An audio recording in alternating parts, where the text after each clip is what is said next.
سيد قشطة في نهر النيل. ما تستغربش، زمان من آلاف السنين أيام القدماء المصريين فرس النهر أو سيد قشطة كان عايش عادي جدا في نهر النيل. كان ليه مكانة جامدة جدا عند المصريين، كان ليه تمثال في كل بيت وتمثال في كل مقبرة، وكمان رسوماته زينت جدران المعابد زي معبد الكرنك. كلام بيني وبينك كده، هو سيد قشطة بس يعتبر أقوى حيوان بر مائي في العالم. طوله بيوصل 4.5 متر، وزنه بيوصل ل 1800 كيلو جرام.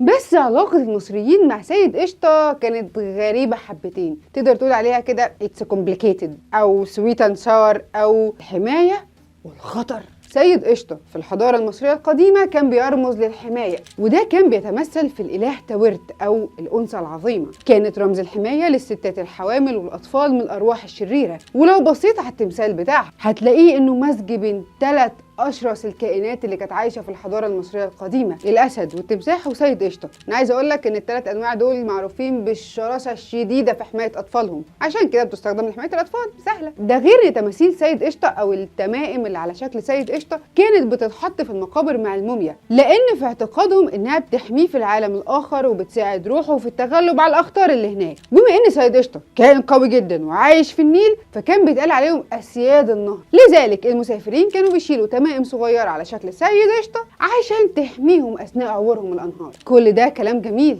أمال إيه بقى حتة الخطر بتاع سيد قشطة؟ سيد قشطة بيرمز للحماية، لكن الوجه الآخر ليه بيمثل الفوضى. بالليل والناس كلها نايمة، سيد قشطة كان بيخرج من نهر النيل وياكل المحاصيل. ده غير كمان إنه كان بيهاجم المراكب اللي بتصطاد ويقتل الصيادين. يعني سيد قشطة بيحميك وفي نفس الوقت خطر عليك. وتقدر تشوف العلاقة المزدوجة التوكسيك دي في تمثال ويليام، هو طبعا دلوقتي موجود في لندن. تمثال صغنن على شكل سيد قشطة مصنوع من الخزف واخد وش ازاز، بيتحط مع الميت في المقبرة عشان يحميه في رحلته للعالم الآخر. بس في نفس الوقت المصريين كانوا بيكسروا رجلين التمثال عشان يضمنوا انه ما يسببش اي اذى للميت في العالم الآخر. يعني سيد قشطة بيحميه بس في نفس الوقت هو خايف منه. طب ثانية واحدة بقى، سيد قشطة اللي خاربها ده ورمز للحماية راح فين؟ ليه مش موجود دلوقتي في نهر النيل؟ ولا ممكن يكون موجود؟ وما تقوليش انه انقرض، لان سيد قشطة موجود في معظم انحاء افريقيا، فالمره دي مش هتقدري تقولي ان هو انقرض بسبب تغير المناخ. هو سيد قشطة ما انقرضش لانه موجود في اماكن تانية كتير، لكن سيد قشطة اختفى من مصر. وللاسف كان نفسي اقول لك انه مش بسبب تغير المناخ، بس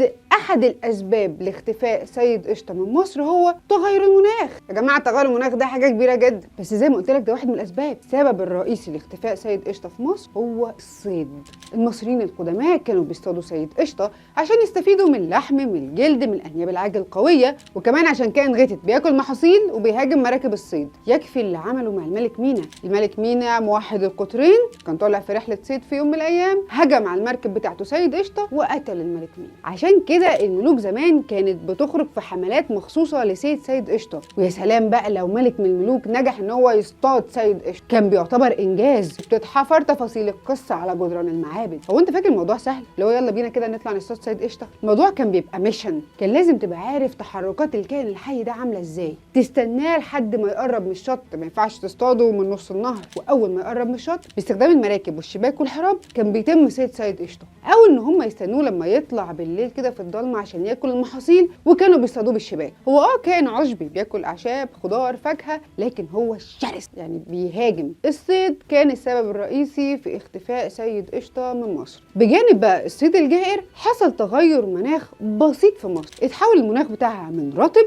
لجاف. حتى احنا كنا بنقول حار جاف صيفا. الجفاف ده ادى الى انخفاض مستوى نهر النيل، وده اثر على المحاصيل والاعشاب اللي بياكلها سيد قشطة. كمان مع ازدياد عدد السكان فبقوا بياخدوا من الارض الزراعيه المساحه اللي بيعيش فيها سيد قشطة بقت قليله. حط نفسك كده مكان سيد قشطة، الاكل بتاعك قل، الميه اللي تعوم فيها قلت، المساحه اللي انت عايش فيها قلت. ده غير كمان اللي بيتم اصطيادك بطريقه عشوائيه، عمال على بطال عمالين يصطادوك. فمعلش يعني هتعمل ايه؟ ما الطبيعي ان انت تختفي من مصر. اخر مره اتوثق فيها ان اتشاف سيد قشطة في نهر النيل كان في القرن ال15، ويقال ان هو كان موجود لحد اوائل القرن ال19، بس المعلومه دي ما نعرفش مدى صحتها. تخيل كده لو سيد قشطة عايش معانا لحد النهارده لسه موجود في نهر النيل، كان الحال هيبقى عامل ازاي؟ والله انا في رايي ان في رموز كتير هتتغير. يعني مثلا اسدين قصر النيل هيبقوا سيدين قشطه قصر النيل، هنلاقي فجاه زحمه والمرور واقف ليه عشان سيد قشطه بيعدي الشارع مثلا. او مثلا لو انت عايش في اسوان على النيل وجيت تفتح باب الشقه لقيته ما بيفتحش ليه، عشان سيد قشطه قاعد بالعرض قدام العتبه بيتشمس. وممكن كمان محلات البرجر تعمل